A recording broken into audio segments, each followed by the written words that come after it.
तू बहन चौथ, तू अपनी बात कर रहा है, तेरे से तो दाढ़ी बनाता नहीं है रोज बहन चौथ, तू क्या आलस की बात करता है बे? एक जगह पे 15 साल से डले हुए तुम जैसे भड़ुए इस देश का राशन खा रहे हो, हमारा टैक्स खा रहे हो, हमारी हर चीज खा रहे हो, उसके बाद बोलते हो बड़ा नेता और यूनियन वाले। बड़ी बात है, तुम जैसे बड़े पदों पे भी जा सकते हैं, लेकिन हमारे लिए पद मैटर नहीं करता बे।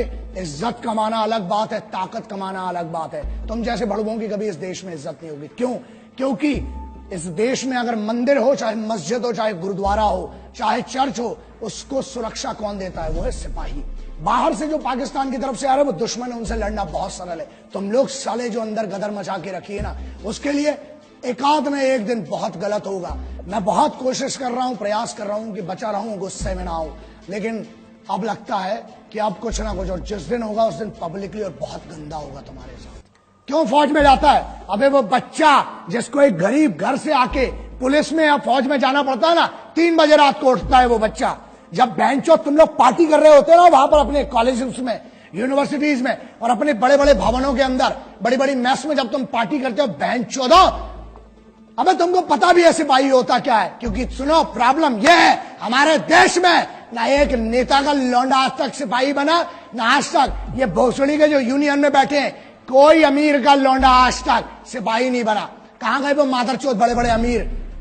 अबे भोसड़ी के खेल के लिए समय देने वालों को, मैच जीतने वालों को क्या मिलता है? इनाम मिलता है ना? और वहां जो जान अपनी बॉर्डर पे लगाते हैं, -60-50 में वहां लड़ रहा है आदमी, घूस दे के गया।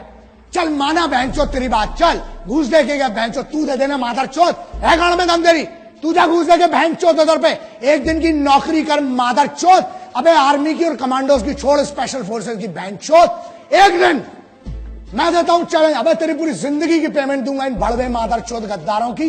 जा एक दिन ट्रैफिक पुलिस का काम करके देख मादरचोद, धूप में वहां खड़े होकर देख, पानी में खड़ा होकर देख, मुंबई पुलिस हो, चाहे दिल्ली पुलिस हो, चाहे हरियाणा हो, चाहे उत्तर प्रदेश हो, एक पुलिस के सिपाही का काम करके देख। फौज की तो बहुत दूर की बात है, तेरी गांड में इतनी दम रही है बहनचोद। और सुन, ये बात क्लियर सुन ले, आज तुम जैसे मादरचोदों को अगर मार के जेल जाना पड़ा, 14 साल मंजूर है बहनचोद।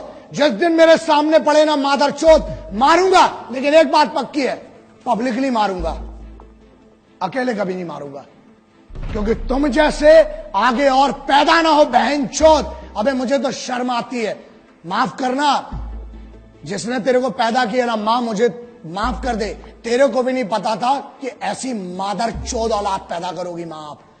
शर्म आती होगी उस मां को भी अपने कोख पे जन्म पे कि ऐसा गद्दार पैदा कर दिया बहनचोद को। सुन मादरचोद, जिस दिन मेरे सामने आया मारूंगा, घसीट घसीट के मारूंगा बहनचोद। और दूसरी चीज, 14 साल होती ना, जमानत तो मिलेगी, आऊंगा तेरे जैसे और मादरचोदों को ढूंढूंगा, फिर मारूंगा बहनचोद, जाऊंगा। 14 साल मंजूर है बहनचोद, क्रांतिकारियों का चेला हूं, जेल भी गया कोई फर्क नहीं पड़ता है, लेकिन तुम जैसे गद्दारों को चुप करके रहूंगा, फिर मारूंगा, फिर जेल जाऊंगा, बाहर आऊंगा, जब जब आऊंगा मारूंगा मादरचोदों। दूसरी बात मुन्ना, हमें रोज सुबह से लेकर रात तक धमकी के कॉल आते हैं, और रही बात हमारी, मादरचोदों इतनी तैयारी के साथ चलते हैं, इतना जखीरा तो खुद लेके चलते हैं बे, इतना असला बारूद। मादरचोदों 1 किलोमीटर तक धुआं धुआं करूंगा जिस दिन मैं मारने पे आया बहनचोद। और ये दम बुलेट प्रूफ गाड़ी की नहीं है, बीपी की, जिसमें बैठ के घूम रहा हूं। गाड़ी के बाहर आने के बाद भी जगह बोल तू बहनचोद, नाम बता उस जगह का, अकेला आऊंगा मादरचोद, ईमेल कर, फोन नंबर ले मेरा, लिख चैनल पे अपना एड्रेस, आऊंगा मारूंगा बहनचोद घुस के तेरे को। लेकिन सुन, तुम जैसे जितने मादरचोदों सिपाहियों के बारे में, उनकी शहादत के बारे में बोलना बंद करो मादरचोदों, वरना मेरे जैसे बहुत पागल है, एक को काटोगे 1000 खड़े होंगे, हर बार पैदा हुए आगे भी होंगे, मार डालूंगा बहनचोद तुम जैसे एक एक को। हिंदुस्तानियों का स्वाभिमान बहुत बड़ा होता है, अभिमान बहुत होता है अपने में। कैसी बच्चों जैसी बातें कर रहे हो तुम लोग?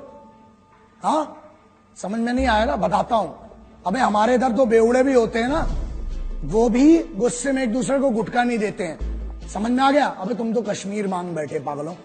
दूसरी चीज, हमारे इधर ना, अबे पब्लिक ट्रेन, लोकल ट्रेन में ना, वसई विरार साइड की कोई ट्रेन होती है, उधर अंबाला पटियाला की कोई ट्रेन होती है लोकल ट्रेन, अबे वहां पर लोकल ट्रेन में सीट नहीं देते हैं, तुम तो कश्मीर मांग बैठे। और अगर पैर की धूल होती तो फिर भी 1,00,000 बार सोच के चलो दे दिया होता, मोहब्बत से मांगते तो। अबे तुम तो दुश्मनी में हमसे हमारा मुकुट कश्मीर मांग बैठे हो। हमारा था, है, और कुबा तो गांड में तो ले लेना, बैंचोद हमारा था, है और रहेगा। जितनी बार घुसोगे उतनी बार मारेंगे। आ जाओ, प्योर इन्विटेशन है। और रही बात हमारी, हम जैसे पागलों को घंट फर्क नहीं पड़ता, बैंचोद डंडा डालेंगे, पेलेंगे जितनी बार आओगे। माफ करना, मैं उनसे माफी मांगना चाहता हूं जो मेरे सिपाही, चाहे वो पुलिस के सिपाही हैं, चाहे मेरी फौज के सिपाही हैं, चाहे जो भी सिपाही हैं जिनकी हम बात करते हैं, जो यूनिफॉर्म पर है, जिसने यूनिफॉर्म पहनी है, कोई सी भी यूनिफॉर्म है, वो इस देश का सिपाही है। अगर इन गद्दारों को मैं जवाब नहीं दे पाया हूं ढंग से, या इनके सम्मान में कोई कमी रह गई है, तो मैं आपको वादा करता हूं, एक कमांडो वचन, एक सिपाही वचन है, जहां मिलूंगा, जब मिलूंगा, आपकी तरफ से अलग से इनकी गांड में डंडा करूंगा, अलग से मारूंगा बहनचोदों को। ना सिर्फ हम जो है, हम सिर्फ तिरंगे के सगे हैं, ना हम किसी के उपकार के हैं, ना हम किसी सरकार के हैं। समझ लेना, ना हम किसी के उपकार के हैं, ना हम किसी सरकार के हैं। हम हैं तो सिर्फ हर फौजी, हर सिपाही के परिवार के हैं। हमको किसी से कोई मतलब नहीं होता।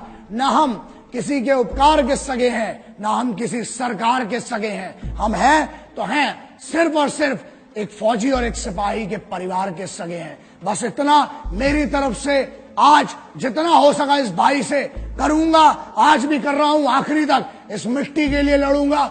और अगर तुमसे ना हो सके तो बताना, ये भाई तो आखिरी सांस तक तुम्हारे लिए लड़ेगा और इस मिट्टी के लिए लड़ेगा। ये वादा रहा तुमसे, आज भी और आगे भी। जय हिंद, वंदे मातरम, इंकलाब जिंदाबाद, भारत माता की जय।